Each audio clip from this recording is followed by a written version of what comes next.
तो आज का जो हमारा टॉपिक है वो है राजस्थान के प्रजामंडल आंदोलन। इसके पहले हम जयपुर के जो प्रजामंडल आंदोलन है उनको हम डिस्कस कर चुके हैं। ये हमारी सेकेंड वीडियो है जिसमें हम डिस्कस करेंगे बूंदी के जो उत्तरदायी शासन हेतु संघर्ष, यानी बूंदी का जो प्रजामंडल आंदोलन है उसके बारे में।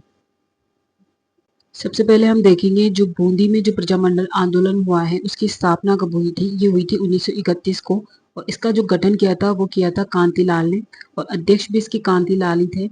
और जो इसके प्रमुख नेता थे वो थे मोतीलाल अग्रवाल, नित्यानंद सागर, गोपाल लाल कोटिया, गोपाल लाल जोशी एवं पूनम चंद्र इसके जो है प्रमुख नेता या सदस्य थे। इसके बाद 1937 में बनी थी बूंदी राज्य प्रजा परिषद, जिसका जो गठन किया था वो ऋषिदत्त मेहता ने किया था, और जो अध्यक्षता की थी वो हरिमोहन शर्मा ने की थी। और इसके जो प्रमुख नेता थे वो थे ब्रज सुंदर शर्मा।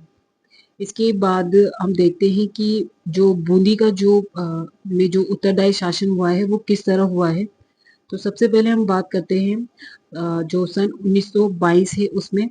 जो इसमें क्या हुआ था, जो बिजोलिया की जो सीमा से जुड़े हुए बूंदी के जो राज्य के जो क्षेत्र आता है, बरड़ क्षेत्र, वहाँ के जो किसान हैं उन्होंने बूंदी प्रशासन के विरुद्ध आंदोलन प्रारंभ कर दिया था। और इस क्षेत्र में विभिन्न गांवों में सभाओं का आयोजन हुआ था, और इन सभा में हजारों लोग जो हजारों किसान जो थे वो उपस्थित हुए थे। इन सभाओं में खदर उद्योग को बढ़ावा देने, विदेशी वस्त्रों का बहिष्कार करने और शराबबंदी संबंधी विषयों पर विचार विमर्श करने के लिए ये इकट्ठा हुए थे। और इन्होंने ये जो प्रस्ताव है वो दिए थे, और किसानों में जो चेतना वो जागृति आई थी। उन्होंने राज्य सरकार के अनियंत्रित लागे, बेगार भेंट आदि देना इन्होंने जो है इन किसानों ने बंद कर दिया था, और इस प्रकार राज्य विरोधी आंदोलनों को पकड़ने लगा। स्त्रियों ने भी इन सभाओं में बढ़ चढ़कर भाग लिया था। इस आंदोलन के नेतृत्व जो किया था वो किया था नेनुराम शर्मा ने, जो कि राजस्थान सेवा संघ के कार्यकर्ता थे। और जो बूंदी में जन जागृति है वो बरड़ किसान आंदोलन से ही हुई थी। बूंदी में राजस्थान सेवा संघ की शाखा हाड़ती सेवा संघ की स्थापना जो की थी वो की थी नैनूराम शर्मा की अध्यक्षता में। संघ के लोगों में जो राष्ट्रीय चेतना उत्पन्न की थी उसमें जो तनसुख लाल मित्तल, उसका उनका जो है पूरा सहयोग था। किसान आंदोलन बरड़ क्षेत्र से खेरार क्षेत्र में अचानक फैल गया, और राज्य के जो अन्य भाग में भी इसका जो है प्रभाव देखा जाने लगा। अंततः राज्य सरकार ने दमनकारी नीति का अनुसरण किया, और आंदोलनकारियों के प्रमुख नेता जैसे कि नेनूराम शर्मा, नारायण सिंह, भंवरलाल आदि को, जो राजस्थान सेवा संघ के अनेक कार्यकर्ताओं को भी उनके साथ उनको गिरफ्तार करके उनके ऊपर मुकदमा चलाए, और राजद्रोह के आधार पर जो नेनू राम है उनको 4 वर्ष का कारावास की सजा दी गई। राजस्थान सेवा संघ के माध्यम से बूंदी राज्य में चल रहे इस जो दमन चक्र है उसकी हर जगह निंदा की गई। और तरुण राजस्थान, नवीन राजस्थान जो अजमेर के हैं, राजस्थान केसरी जो वर्धा का है, और प्रताप जो कानपुर का है, इन समाचार पत्रों में भी जो जुल्मों का व्यापक रूप से प्रचार हुआ था। और बूंदी के जो महाराजा ईश्वरी सिंह ने जो है वो भारतीय सेवा संघ की गतिविधियों के साथ साथ राजस्थान, नवीन भारत, प्रताप एवं परमवीर समाचार पत्रों के बूंदी में आने पर उन्होंने क्या कर दी, रोक लगा दी। 1923 के अंत में आंदोलन लगभग समाप्त हो चुका था, और जो नेनूराम शर्मा है उनको भी जेल से रिहा कर दिया गया था।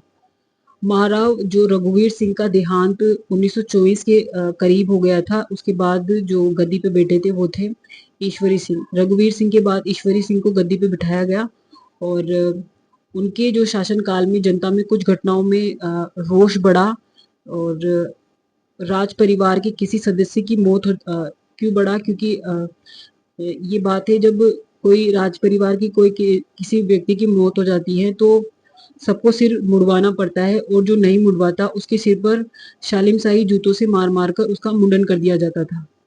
तो ये घटना है 1931 की, जब बूंदी प्रजामंडल की भी स्थापना हुई थी कांतिलाल की अध्यक्षता में, और जिसके मेंबर्स बने थे ऋषिदत्त मेहता, गोपाल सुलातानिया, नित्यानंद नागर, जयलाल, गोपाल लाल कोटिया, गोपाल लाल जोशी, मोतीलाल अग्रवाल, पूनम चंद्र, ये सब जो है वो बूंदी प्रजामंडल के सक्रिय कार्यकर्ता थे। महाराव राजा जो ईश्वरी सिंह हैं, उनके शासनकाल के में प्रजामंडल को जो है वो बहुत सुदृढ़ हुआ और जो लोकप्रिय मंत्रिमंडल की स्थापना के लिए मांग की गई। इसमें जो बूंदी में लोकप्रिय मंत्रिमंडल की स्थापना की मांग की गई और इसी समय ईश्वरी सिंह की जो पासवान का था वो देहांत हो गया था और इसी वर्ष राज परिवार के जो पुरोहित है रामनाथ कुदाल, उन्होंने इन जो ऋषि ईश्वर सिंह की जो पासवान है उसका अंतिम संस्कार करने से मना कर दिया था, क्योंकि वो राज परिवार की जो है सदस्य नहीं थी और राजा की जो आज्ञा न मानने पर उन्होंने जो ये कुदाल है पुरोहित, उसकी पुलिस ने हत्या कर दी थी। इससे जनता में और रोष उत्पन्न हो गया था और 9 दिनों तक हड़ताल रही थी और इस तरह जो स्थिति थी वो बढ़ गई थी और राज्य की दमनकारी नीति के फलस्वरूप प्रजामंडल सक्रिय न हो सका और कर भी बढ़ती रही, असंतोष बढ़ता रहा और जो है राजस्थान सेवा संघ भी छिन्न भिन्न हो गया। 1937 में फिर दोबारा प्रजामंडल का गठन किया गया और इसका नाम था बूंदी प्रजामंडल, बूंदी राज्य प्रजा परिषद, जिसके जो अध्यक्ष थे वो थे ऋषिदत्त मेहता और 1937 में ऋषिदत्त मेहता को भी बूंदी राज्य से निर्वासित कर दिया गया था और जो 1942 में भारत छोड़ो आंदोलन को दौरान जो नित्यानागर है या ऋषिदत्त मेहता और ब्रजसुंदर शर्मा ये भाषण देते और धरना प्रदर्शन करते थे सरकार के विरुद्ध, तो राज्य सरकार ने नित्यानंद सागर के ऋषिदत्त मेहता सहित प्रजामंडल के जितने भी कार्यकर्ता थे उनको गिरफ्तार कर लिया था और जो ये प्रजामंडल है उसको भी गैर कानूनी घोषित कर दिया था।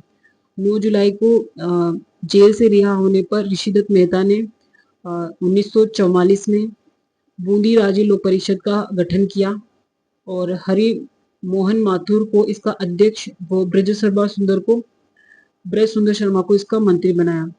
इसका जो उद्देश्य था वो था उत्तरदायी शासन की स्थापना करना। 1945 में लोक परिषद की जुलूस पर पुलिस द्वारा गोली चलाने के वजह से वकील कल्याण शर्मा की मृत्यु हो गई और इसके बाद 1946 में बूंदी राज्य के जो नए महाराव है बहादुर सिंह, उन्होंने सुधार लाने की घोषणा की और एक निर्वाचित विधानसभा का गठन किया और जो लोकप्रिय मंत्रिमंडल बनना था पहले, अब उसका गठन ना हो सका और जो बूंदी है वो 25 मार्च 1948 को राजस्थान संघ में सम्मिलित हो गया।